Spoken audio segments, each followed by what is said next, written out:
வணக்கம். 25ஆம் திகதி கார்த்திகை மாதம் 2024ஆம் ஆண்டு.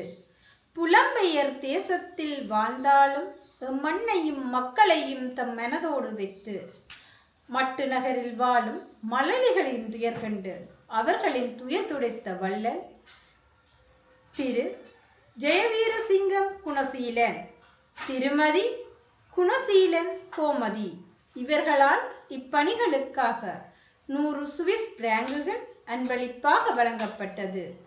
இவர்களை நன்றியுடன் மக்கள் வாழ உதவும் நிறுவனம் வாழ்த்தி வணங்குகிறது. நன்றி. மக்களுக்கு தெய்வமே கண்ணீர் வந்தாக்கா